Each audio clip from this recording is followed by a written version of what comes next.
Good morning সবাইকে, সবাই খুব ভালো আছো? আমিও ভালো আছি। আজকে না ঠাকুর ঘর থেকে ব্লগটা শুরু করলাম, আর আশা করি আজকের ব্লগটা তোমাদের ভালো লাগতে পারে। আমার তো মা এসছে, আর মা আসলে না আমার পুজোর ঘর থেকে ছুটি, মানে আমাকে আর পুজো করতে হয় না, মাই পুজোটা করে নেয়। পুজোর তো হয়ে গেছে, ঠাকুরটা একটু তোমাদেরকে দেখিয়ে দিলাম। ঠাকুর ঘর থেকে চলে এলাম রান্নাঘরে। আজকে সকালে জলখাবারটা একটু অন্যরকম হবে। অন্যরকম মানে মা এখন চিড়া ভাজা করছে। মা আমার বাড়িতে এলেই না আমার জন্য চিড়া ভাজা, বাদাম ভাজা এগুলো করে রেখে দেয়। জানি তো আমি সোনামাকে নিয়ে সময় পাই না, আর চিড়া ভাজা, বাদাম ভাজা খেতে আমার খুবই ভালো লাগে। আর এদিকে মা ভাতটাও বসিয়ে দিয়েছে, আর কতগুলো মায়ের চিড়া ভাজা করা হয়েও গেছে। আর চা দিয়ে এখন খেয়ে নিব।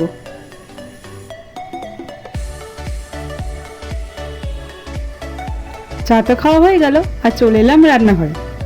আজকে সোনামার পাপা কী কাণ্ড করেছে দাঁড়াও, সেই গল্পটাই তোমাদেরকে করব।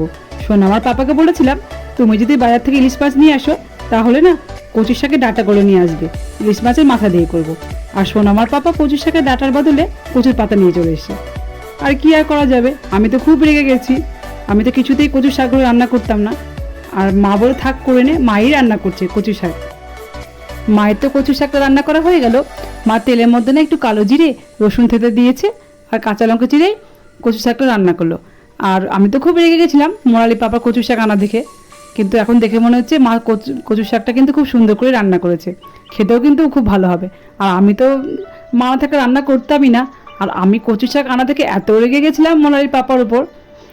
আর কি আর করা যাবে, কচুর শাকের ডাঁটাগুলো তো ইলিশ মাছের মাথা দিয়ে খেতে পারলাম না, কিন্তু ইলিশ ভাপা তো খাবোই।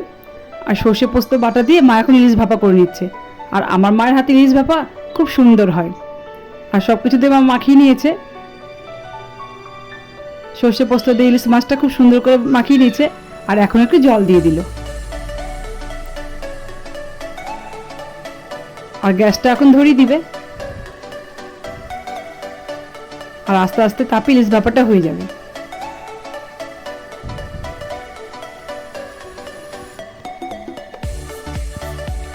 মায়ের তো ইলিশ ভাপাটা রান্না করা হয়ে গেল, আর আমি এখন একটু ছোটো মাছের চচ্চড়ি রান্না করে নিলাম। মোনালি পাপা ইলিশ মাছের সঙ্গে কিন্তু ছোটো মাছও নিয়ে এসেছিলো।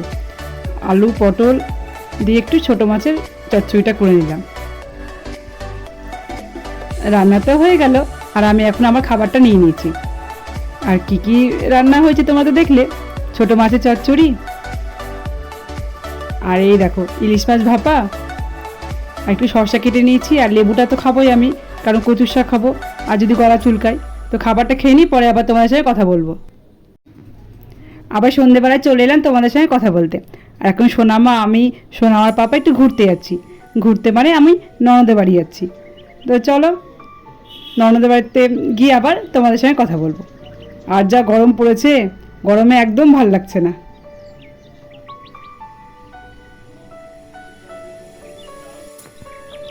এই মাত্র ননদের বাড়ি চলে এলাম।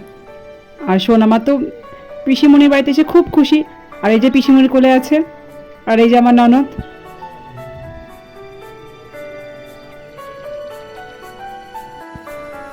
এবার আমার ননদের বাড়ি কোকুকে তোমাদেরকে দেখায়।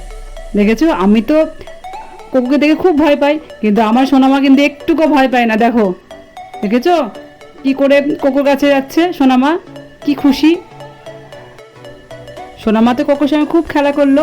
আর এই দেখো মিষ্টি আর এখন কচুরি দিদিভাই দিয়ে দিয়েছে, খেয়ে নে আমরা বাড়ি চলে যাব। ননদের বাড়ি থেকে অনেকক্ষণ হলো বাড়িতে চলে এসেছি। আর এসে না রান্নাটাও করে নিয়েছি। আর বেশি কিছু রান্না করিনি, শুধু আলু সেদ্ধ পটল সেদ্ধ দিয়ে ভাত করে নিয়েছি। আর দুপুরবেলা তো ইলিশ মাছ রান্না করেছিলাম, আর মাছ তো আছে। আর ইলিশ মাছ হলে না আর কিছু ভালো লাগে না, ইলিশ মাছ দিয়েই ভাত খাওয়া হয়ে যায়। মোনালির তো খাওয়া হয়ে গেছে, আর মোনালি পাপড়ও খাওয়া হয়ে গেছে, আর সোনামাকেও খাইয়ে দিয়েছি। আর আমি এখন খাবারটা খেয়ে নিচ্ছি। তো বন্ধুরা, আজকের ভিডিওটা এ পর্যন্ত। আর এতক্ষণ ধৈর্য ধরে যারা আমার ভিডিওটা দেখলে, প্লিজ আমার ভিডিওটা একটা লাইক করে দিও। আর যদি আমার ভিডিওটা তোমাদের ভালো লেগে থাকে তাহলে কমেন্ট করে জানিও। আর যারা নতুন বন্ধু আমার পরিবারে এসছো, প্লিজ আমার চ্যানেলটিকে সাবস্ক্রাইব করে দিয়ে আমার পাশে থেকে যেও। সবাই ভালো থেকো, সুস্থ থেকো। তোমাদের সঙ্গে দেখা হবে নতুন একটা ভিডিওতে।